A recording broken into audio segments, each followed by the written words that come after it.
Hi, my name is Kim Vesey, and I'm going to share my journey of navigating grief on the path to finding hope. Welcome to the Redirect Podcast, where we explore what comes after career.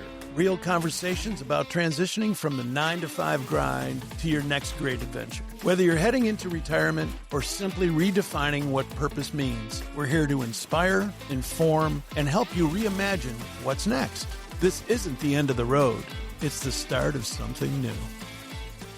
Hey guys, we're going to have another great conversation today like we always do. We're so blessed to have such great guests to come in and talk about certain stories for us. But before we get involved with our conversation with our guest today, Kim Vesey, I'm curious to know how you deal with or manage grief.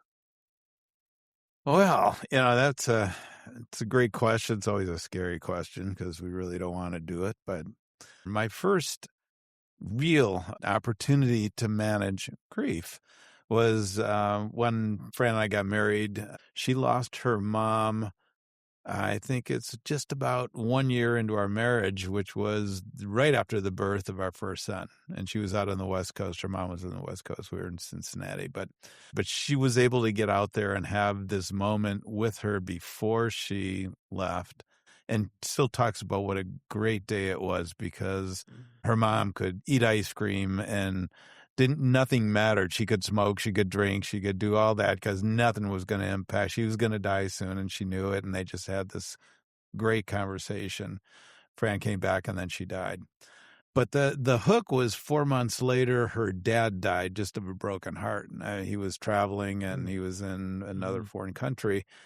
And then all of a sudden me, without having to deal with anybody that close, I'm watching my new bride suffer through loss of parents and becoming an orphan, just like that. And the first thing Fran did was she went and found a grief counselor. She had Fran do something that I find was really unique. She had Fran set up a place in our house that was all about her mom. And every day she had to stop by and talk to her mom and kind of deal with it, but embrace it as an opportunity to celebrate the joy of her life.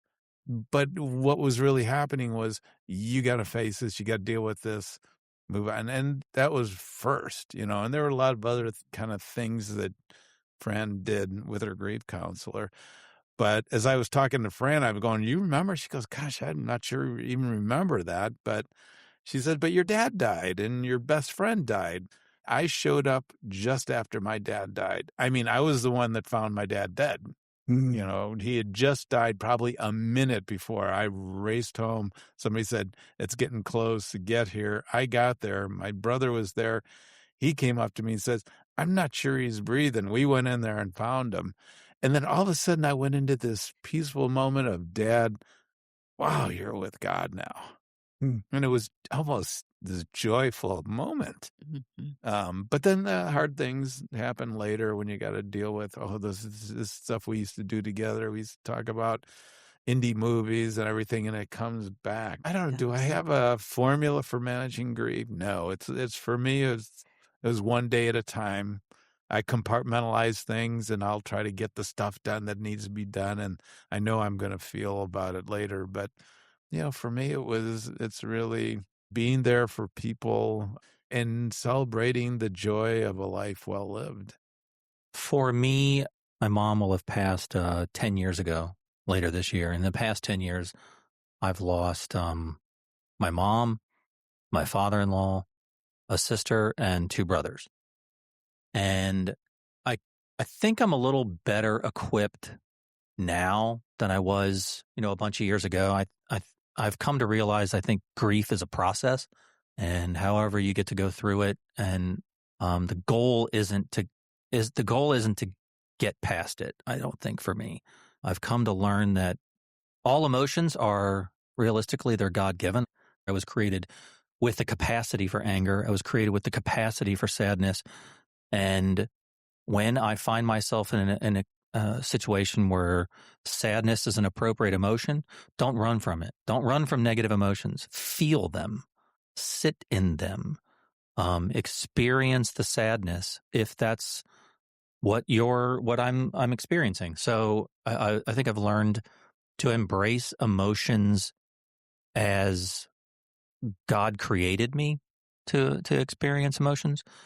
And if I'm angry or sad or relieved or joyful, let those things be and experience them intentionally. And as it relates to grief and loss, I think we avoid those negative emotions, and sometimes it leads us to a place where we don't process those things in a healthy way.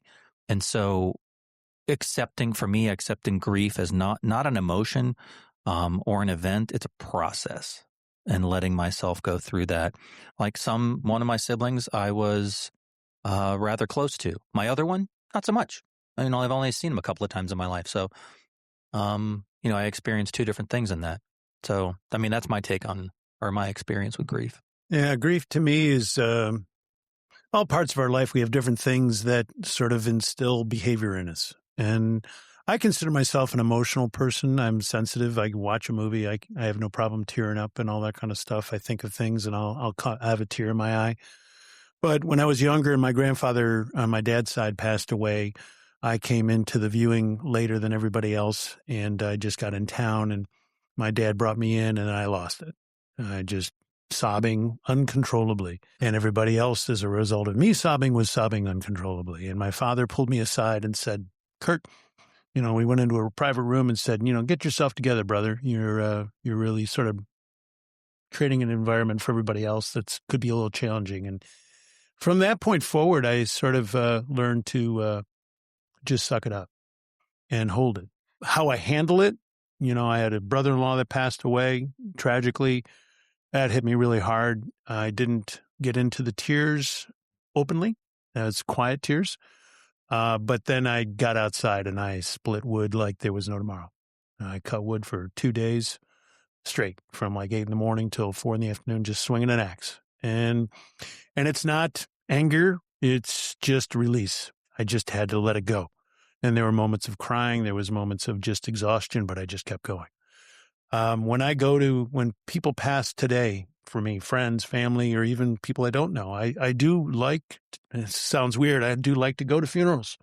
I want to hear the story of the person. I want to see the family and hear their love for the lost one. And that is a beautiful thing to me. But knowing where my heart is and where I am, and I know where I'm going, it's one of these topics, guys, like we do on this podcast, is we talk about things that are uncomfortable. But there's some beautiful things that come out of the stories that we're going to hear from our guest today. So, Dale, why don't you... Well, and there's no getting out of it, right? We're not getting out of this thing alive. 100% chance. and death is undefeated. As always, we're not the experts. Exactly. Not by a bit, but we brought an expert in today. So today's friend of the Redirect podcast is Kim Vesey. Kim is an award-winning author, certified grief specialist, and a seasoned palliative care nurse who has dedicated 40-plus years of her career to serving in the hospice and grief industry. In 1985, she began providing in-home care for patients who were nearing the end of their life. Kim cared for and felt privileged to have companioned over 1,500 patients through end-of-life transitions. She's been at the bedside of over 150 patients at the moment of their deaths. In Kim's words, a very sacred time, a precious time, a true privilege, a privilege that has changed her and brought her incredible understanding and insight.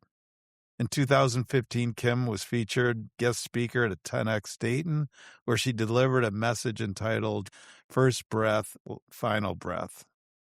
Kim served as an in-home hospice nurse for 12 years before starting a path in leadership, culminating as the executive director of Ohio's Hospice of Dayton until 2023, when she decided to retire at the age of 63 from her hospice career to pursue a personal divine calling.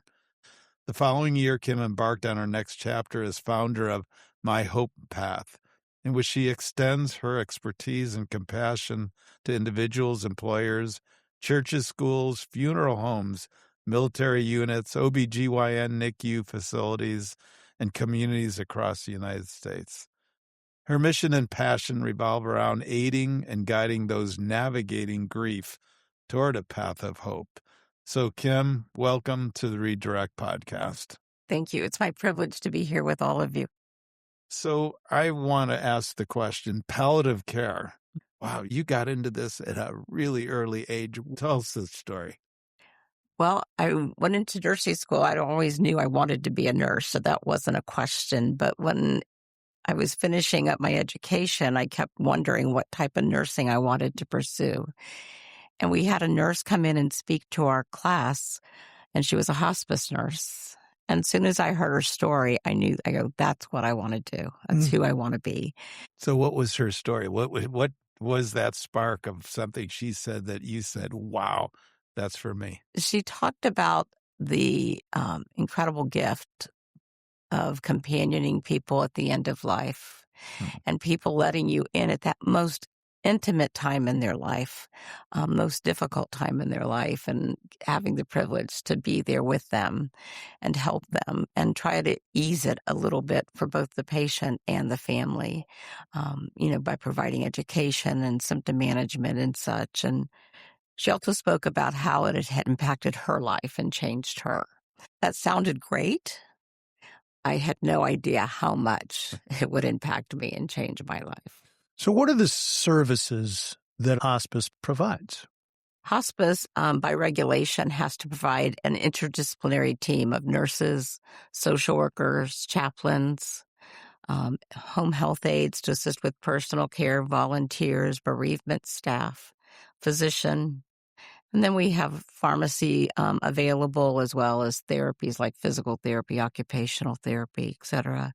And those team members visit patients predominantly in their homes or assisted living or nursing homes to, again, companion them, make sure their symptoms are managed as well as possible, to have the hard conversations, talking about the things that are hard to bring up, talk about funeral planning, talk about, a good goodbye, right? How do you say what do you need to say, what you need to say to have a good end of life, right? For both the patient and then the family that goes on afterwards. Right? Yeah, that was the nature of my question is how much of your energy and effort in those environments goes to caring for the person who's, in their final moments and the family who are along your side or along their side? How does that division of energy work?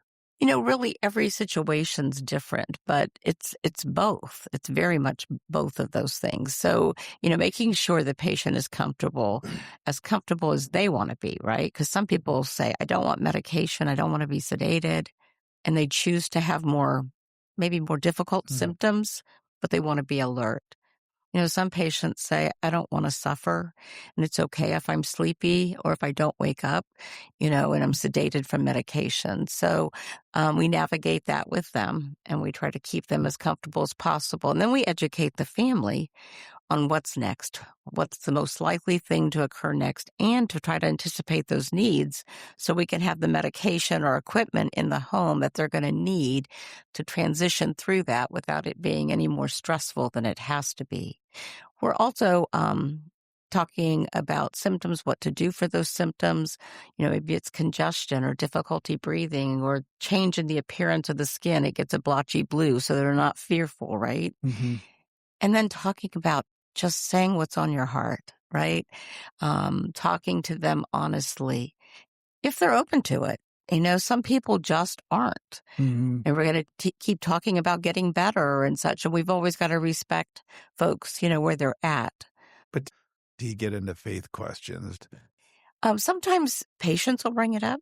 I had many patients who asked me, do you think there's a heaven?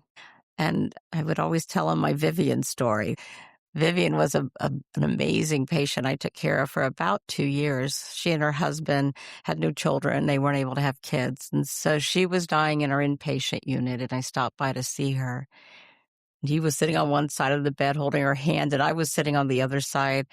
And we were talking back and forth, sharing Vivian's stories. And all of a sudden, the room became incredibly bright. like LED light bright, right? Oh. And the sun hadn't just come out. No one turned a light on. And I looked at Vivian, and her face was radiating this brilliant white light. And this woman who'd been unresponsive for about 3 days lifted her head off her pillow and said, "I've seen heaven, and it's beautiful." Wow. And she laid her head down, and she died. Wow. And so when someone says, "Do you believe there's a heaven?" Because even people who've believed all their life in that moment, when they're about to pass, they want to be sure, right? They want reassurance. And so I would tell the Vivian story because I believe there's a heaven, right? No doubt. No doubt. Yeah. Well, I've had experience with hospice, not myself, obviously, but my mom and dad both went through the hospice service, and my brother was very involved in supporting the Buffalo division of hospice through fundraising and such. So I want to say thank you to you and all those that are in hospice care, because the services you provide, you're so knowledgeable. You understand the process well. You're very focused on the patient, but you're also there for me. At least the people that worked with us. Absolutely. And what was so blessed for us is that we had the same hospice nurse for my dad as well as my mom that was 14 months apart. And it was so nice to see her again. And she knew us. Right. And it was such a great service that I knew my parents were comfortable as best as they could be. And she was helpful to the family. So thank you for what you do. And we're not ending the podcast, but I just want to say, keep listening. I just want to say thank you for the service. And I don't know if you guys have experienced a hospice, experience within your own families. Never. When my dad died, and I mentioned it earlier, we had him at home in the living room on a hospital bed, and my mom was still alive, and they were there together. So I've not. How about you? I haven't, but I think it takes a special person. It's just a different approach to life, a different view of dealing with people. And I'm grateful to be sitting here with you. I think the care, the compassion, the empathy that it takes to choose a profession like that and to be fulfilled by it and willfully engage in that year over year. I think society owes your profession a debt, and I'm grateful to hear more about your story. How has it impacted you? It has taught me how to be with someone who's dying, right? The more I did the work, the more I learned about open communication. I saw families that didn't want to talk about it.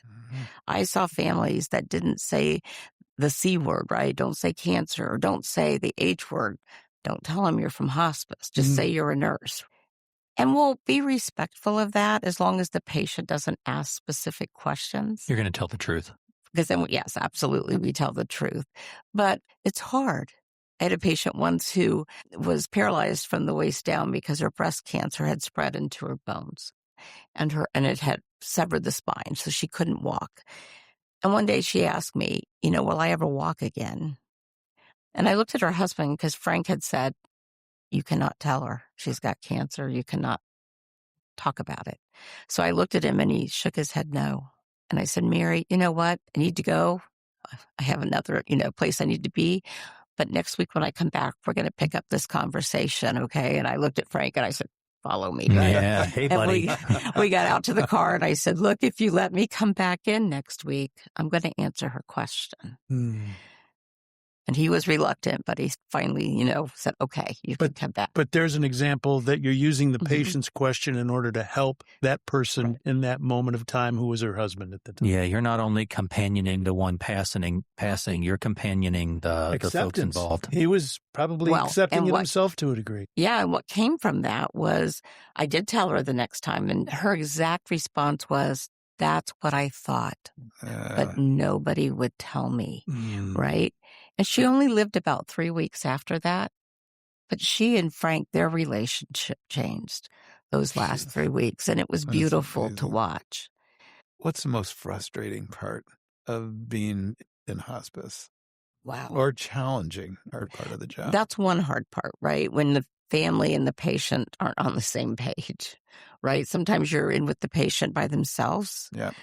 and they're telling you, I'm so tired. I don't want to do any more treatment. I'm weary. Mm-hmm. I just want to go home to Yeah. God, right? And the family's saying, he's got to keep fighting. He's got to keep fighting. Oh. And you're trying to navigate that and bring them together so you can have honest conversation. I think another frustrating part is when you're doing everything you can to get somebody comfortable and it's just not working yet. And watching somebody suffer at the end of life, that just hurts my heart. And then you all spoke about hospice workers and, how they navigate this very difficult path. And, there's a cost to that. There's a cost to the individual who's doing the work because you're putting your heart and soul into it. And trust me, there were many times my kids were little. I mean, I had both my kids after I started hospice, right? So they watched me, they grew up with end of life stuff. They saw me come home from work and they'd say, did you have a patient die today? You seem sad. Yeah, I'm going to go in the bedroom for just a little bit and then I'll be back. And, and I'd go in there and, maybe have a good cry or whatever. And then I'd come out and it'd be okay. But they learned about funerals and they learned about death through my work. And they saw that it was a normal part of life. But there was also times it took me away from my family. And so there's a personal cost to this job. So kudos to the families of hospice workers too. Wow. Who are often, you're getting called away to go to, see a patient in the middle of a family picnic or, something. I mean, it just depends. You do call on weekends and holidays and, it's not just an 8 to 5 job Monday through Friday. What process do you go through to protect yourself, your emotions, your perspective? Well, I prayed a lot as I went through my day. I really did. I just prayed that I could bring whatever this patient and family needed and that God would be with me and be with them.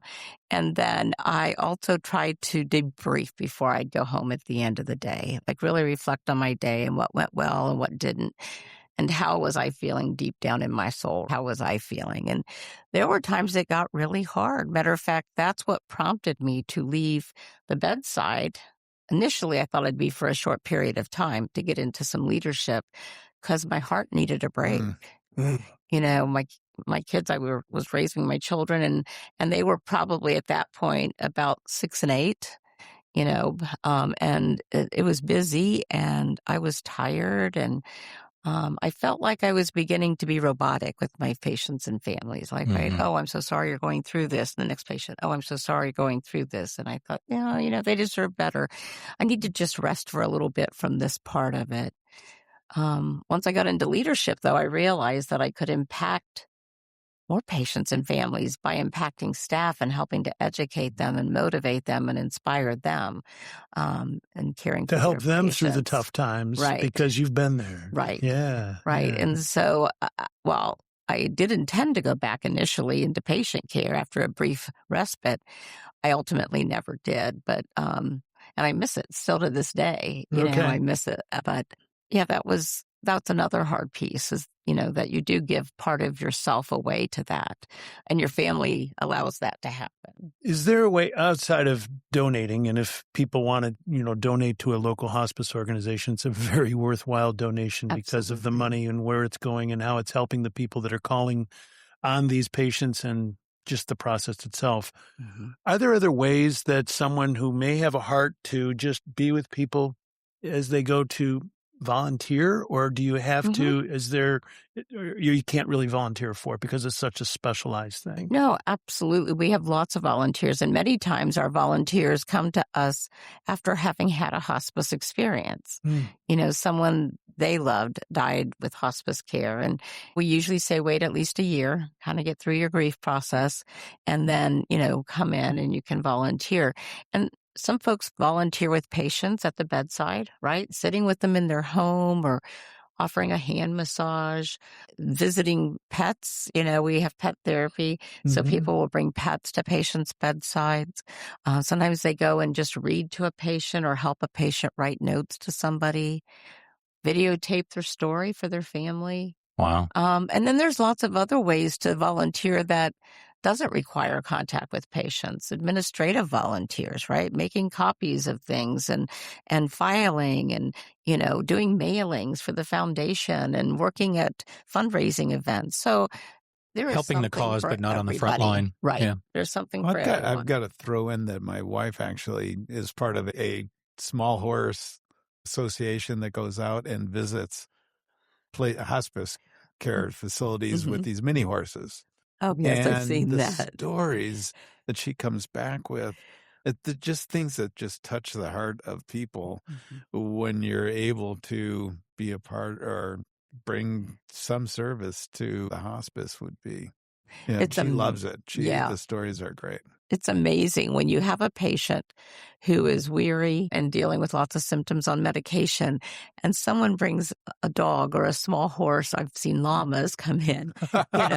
They spit, warning. They spit. But, wearing a mask. yes. But to watch their eyes light up and them smile, right. And to know you brought them a moment, even if it's just for a moment of joy. Yeah. So, Kim, we've tapped on your professional side, your career and being involved with hospice, and we've sort of shared a little bit about ourselves and having, some type of hospice involvement. Have you had hospice care on a personal nature for you? My answer would be, unfortunately, yes. Yeah. It was a blessing to have it, but I don't think anyone sets out looking at the future hoping that you're going to have a hospice experience, right? In 2005, my husband, 49-year-old husband, Les, was diagnosed with metastatic colon cancer. He'd been very healthy all his life, no family history, was simply fatigued, and that was unusual for him. And so I, as a good wife, started nagging him. You need to go to the doctor, right? Get it, and if you get a chest X-ray and a colonoscopy and it's all good, you can take naps every day. I don't care, right? So he did go to the doctor, and chest X-ray was fine. Scheduled him for the colonoscopy, and they found the colon cancer. So within a couple of days, he had surgery, and that's when they discovered it was in his liver as well. And the prognosis was poor. Our kids were 17 and 19, and it's interesting when you look back, the day he told our children, the four of us were sitting there, and he said to our daughter, who was a senior in high school, this was in October, and don't worry, I'll be there for your graduation on June 3rd. I'm not sure why that popped into his head, but that's what came out. And that became his focus, his promise.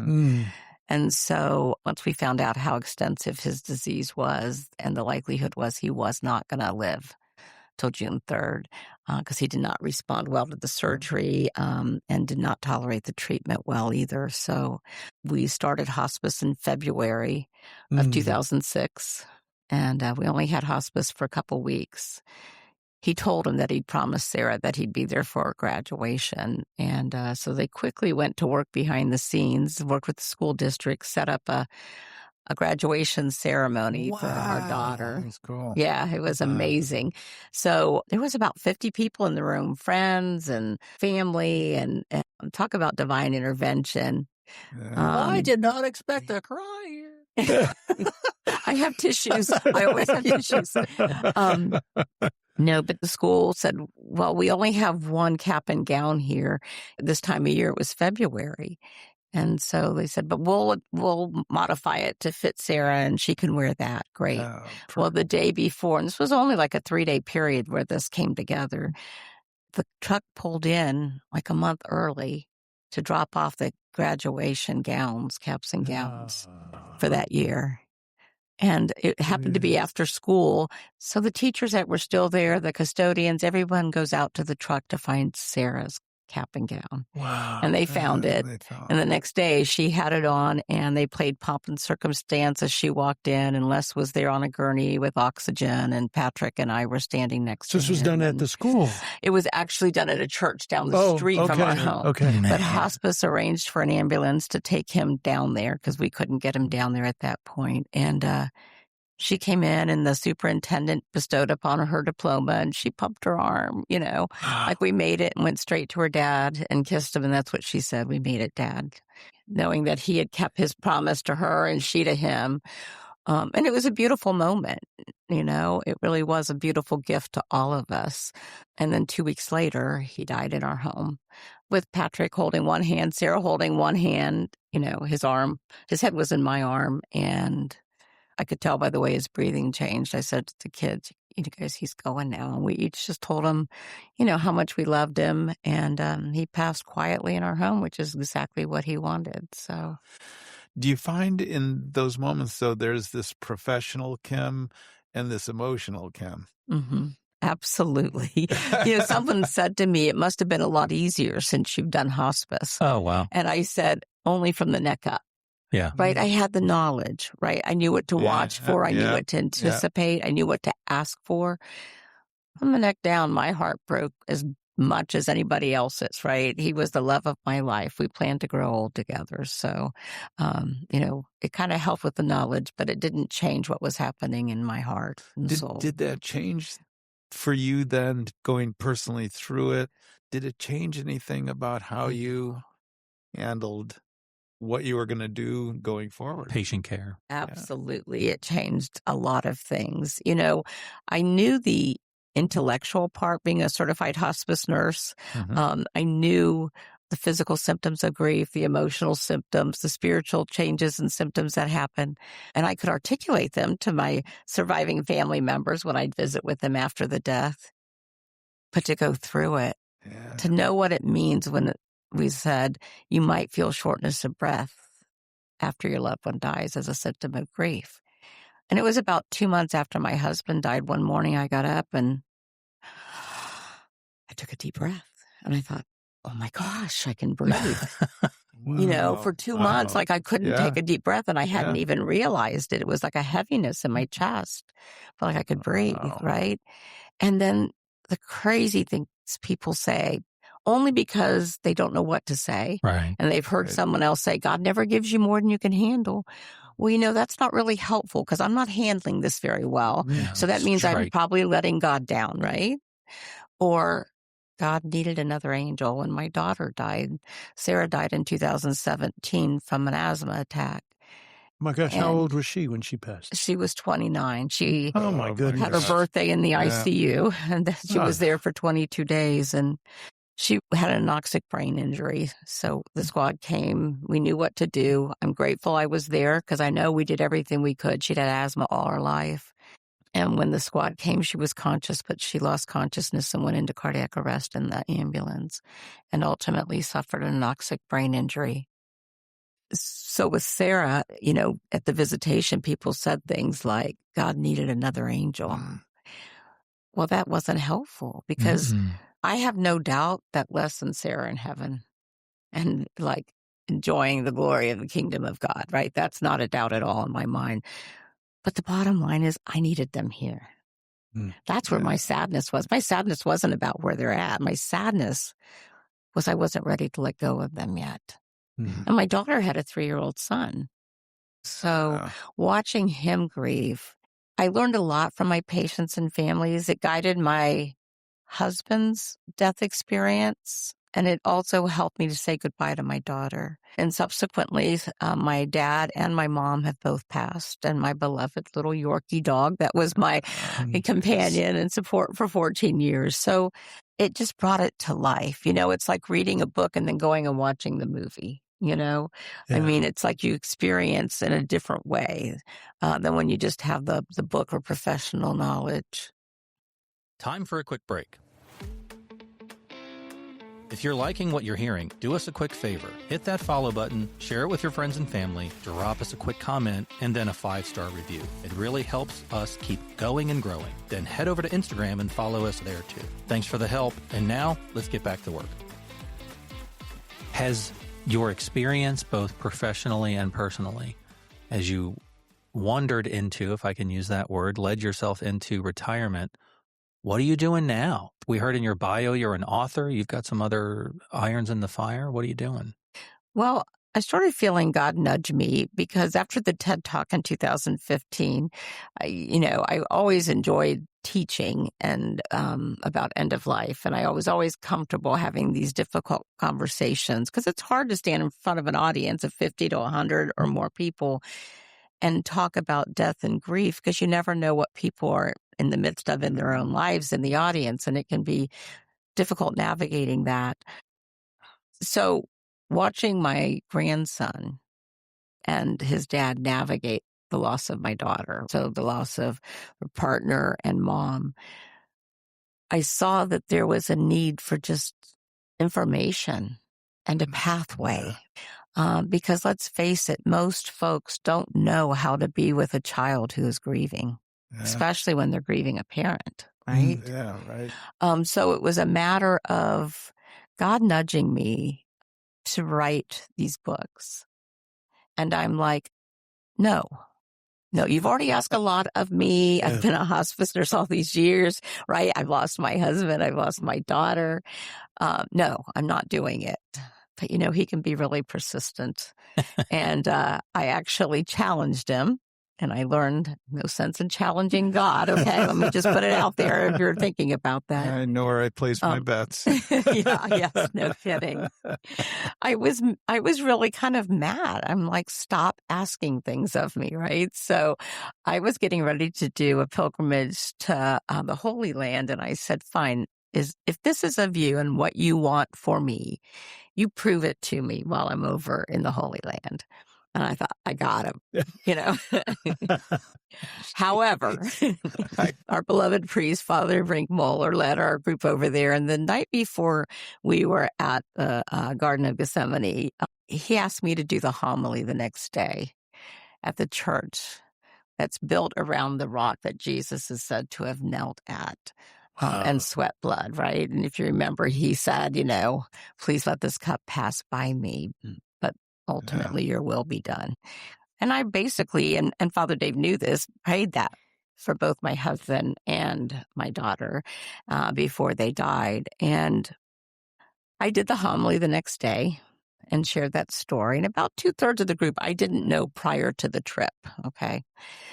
So the remainder of the trip, I had 4 different people at different times throughout the rest of the trip approach me and say, this is going to sound strange, but for some reason, I really feel like I'm supposed to tell you that you need to write a children's book.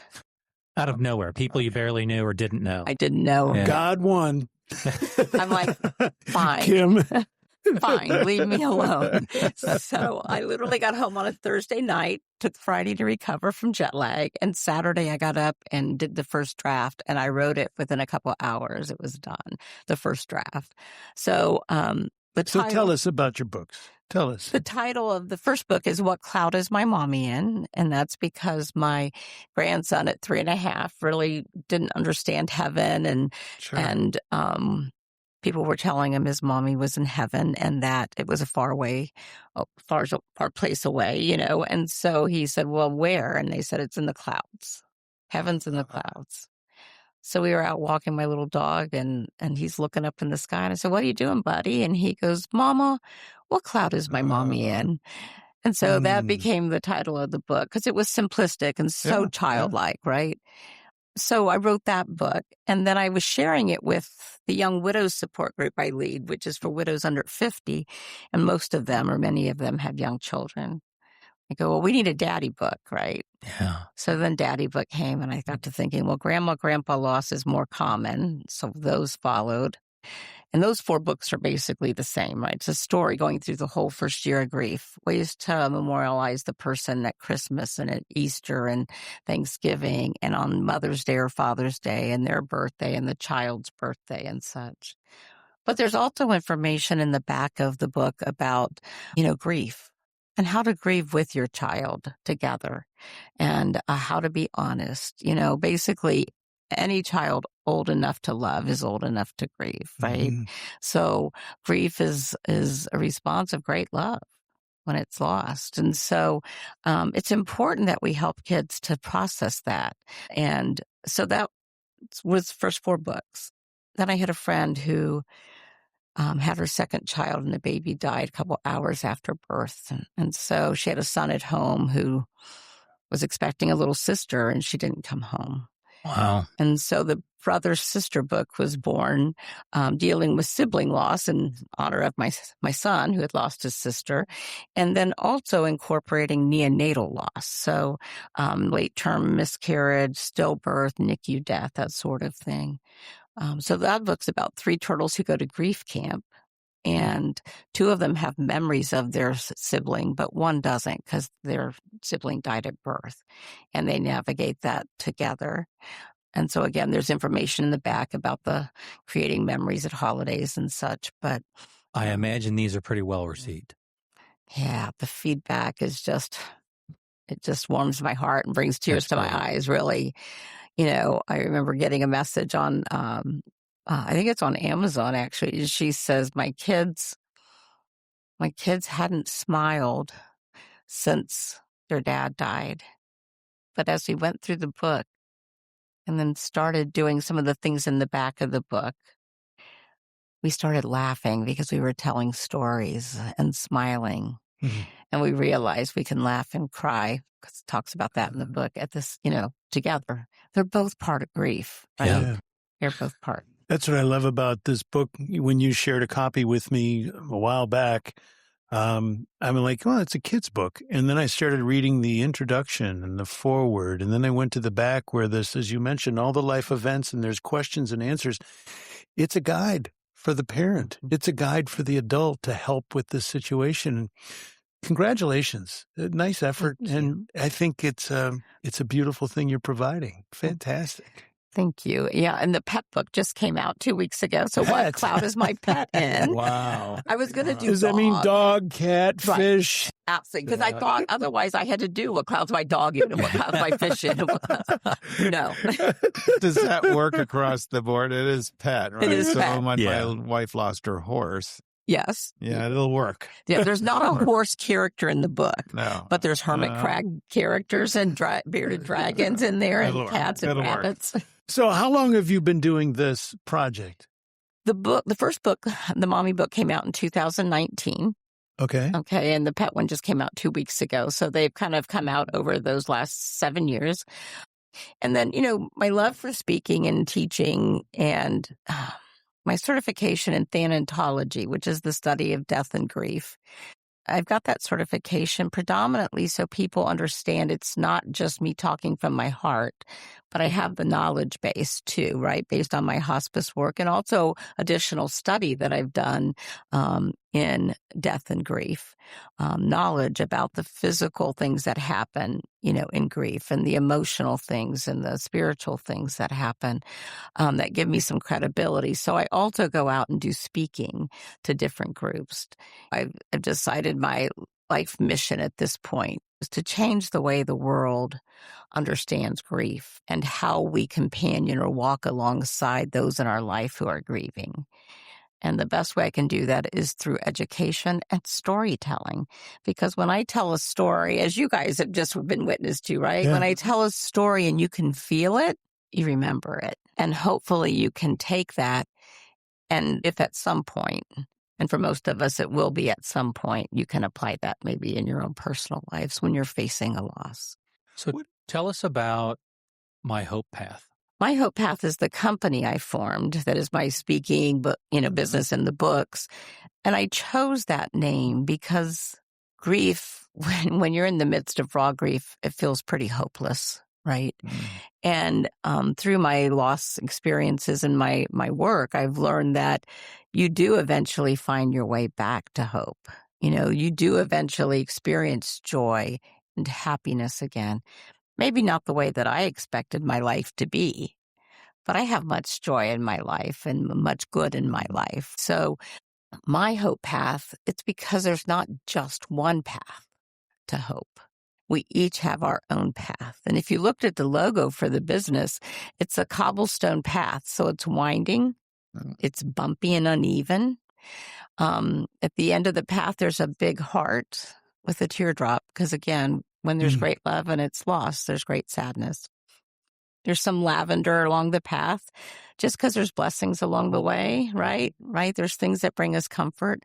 And then there's also a cardinal and a butterfly because oftentimes we hear about those being symbolic of those that we've lost visiting us and reminding us that they're still here, in some way.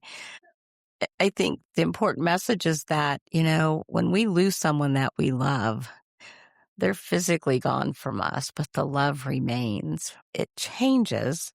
It's not the same as having them physically here, but you've always got that love that you carry in your heart and the memories that you'll have forever. And we hang on to those and embrace those until we can be together again on the other side. What are some things that are maybe coming that you're starting to think about, you're getting nudged about? What's it look like? After my husband died, I started writing a book. It's actually on 3-ring binder paper, right? Notebook paper, and written in pencil in a page protector. Wow. I started it. Wow. It's a manuscript. I get every one of those things. I remember those. I have those at home. Okay, well, good. So we can relate. So I started it in 2007. And then I put it away. I don't know why. I guess I just got busy and I didn't really foresee myself ever really writing a book. But I've had so many people ask me to do that. You really need to write a book for adults. I mean, you've written books for kids, and I have adults who buy my books.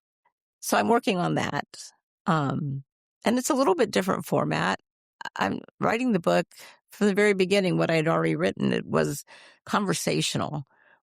Grab a cup of coffee or tea and find a quiet spot, have a notebook and a pen, and let's have a chat, And each chapter is like 2 pages, 3 pages, because when you're grieving, I get it. You can't retain a lot, and you can't read a 40-page chapter, right? Yeah. But it's interactional. So, tell me about the person who died. Tell me what happened to them. I hope that turns into an audiobook and you are the narrator. That would be awesome. Yeah, I was going to say, when is it coming out? Yeah. So thank you again for all the advice, and you've lived both sides, and you're doing something about it with your next chapter. If you could give advice to somebody that is having a difficult time grieving, what words would you say for them to get that awareness to say, it's okay? First, to know whatever they're feeling, whatever it is, it's okay, as long as they're not thinking of hurting themselves, right? Anger, sadness, guilt, remorse, joy, right? Truly believe that whatever you're feeling, it's okay and it's real. And hopefully they can find someone in their life, a trusted friend or family member, and if not, professional counselor, spiritual director, whomever, to talk with about it, to look back and to share those stories. Because one of the most important things we can do as part of our grief work, because people say, well, what do I do with this, right? I have all this emotion and all this feeling. And that's to tell the story, to talk about it, to tell it over and over again. That's so important. So find ways to get the story out and talk about the person, keep their memory alive, because that's what moves us to the other side of grief. You will always carry grief with you. It doesn't just go away, but it softens. It softens. And sometimes the stories that in the beginning cause you to be sad, with time, it's the same stories that'll make you laugh or feel just great joy, because the pain of it, the sharp pain of that will diminish. I even think that journaling would be a good thing if a person's not prepared to talk to somebody else about it. At least write your thoughts down so that when that time comes, you can say, here, read this and let's have a conversation. So that's great. And then one other thing on hospice. What advice would you give to people that are considering hospice, or what would you say to them about the hospice care component for a loved one? Don't be afraid of it. The number one thing people tell us in our family satisfaction surveys is that I wish I would have done this sooner. I was so afraid of it. Don't be afraid of it. You'll have someone to walk the path with you. I mean, hospice team members are available 24 hours a day. So at 3 a.m, if they're having pain, you can call hospice. If they're delirious, if they're having shortness of breath, if you're scared, you can call them and they'll come out. Kim, if people want to get in touch with you, get some more information about My Hope Path or your books, how do people reach out to you? Well, they can do that via my website, which is myhopepath.com, or they can email me at kim@myhopepath.com. The books are also available on Amazon and other book distributors online. We'll put some links in the description of the podcast. Perfect. Well, Kim, I thank you very much for being here today, making the trip to the studio to hear your story. And what a story. I can't thank you enough, and the people in your industry, for what you provide to the patient, what you provide to the family, as I said earlier. And I also learned something else, that we shouldn't challenge God. Yeah. Amen.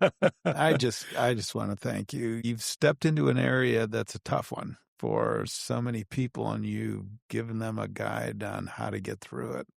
I can't wait to read more of the books. I'm looking for the one on the horse. So when you get around to that one, let me know. But that's okay. But thank you so much. You know, I'm hoping that this gives relief for people to know that this is not a disaster. This is an opportunity. It's another redirection. It's another redirection, a whole redirection. Well Absolutely. put, Curt. Yeah. Thanks for being a companion in those most intimate times in life. I think the world is a better place for people in your profession and people like you, and for you specifically. There is one other thing I want to say. If you're with someone who is nearing the end of their life, take time to tell them what's on your heart. Don't miss that opportunity. Let them know you love them. Let them know the impact they've had on your life, the greatest things they've taught you, your most joyous experiences with them. Because we truly believe people can hear to the very end. You're sending them off with all that love and all that appreciation and joy. So many times when people are together at the end of life and they're watching the person take those spaced out breaths and everybody's just sitting in quiet and watching, talk about things like, what was your favorite family tradition at the holidays? And get the room talking about it. What was the favorite vacation you ever took? What was the funniest thing mom ever did? You know, and share those stories in the room because they're listening and they're hearing this. And man, I can't think of a better way to leave this earth than to feel the love of those that are nearest to me being shared. And thanks for joining us on the Redirect Podcast. We'd like to extend our heartfelt gratitude to the 1819 Innovation Lab at the University of Cincinnati for their incredible support and partnership making this show possible.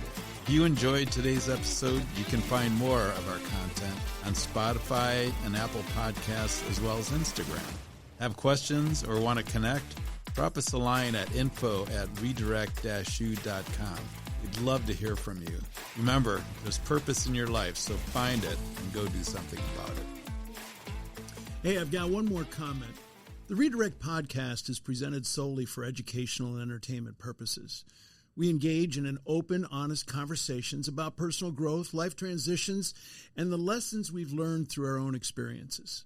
While we speak as experts in our own lives, we are not licensed therapists, medical professionals, or certified coaches. The content shared on the Redirect Podcast is not intended to be a substitute for professional advice, diagnosis, or treatment. Always seek the guidance of qualified professionals for any physical, mental, or emotional concerns that you may have. We're grateful to share this space with you and hope that our stories inspire reflection and connection. If you're in need of more support, we encourage you to connect with a trusted professional who can help.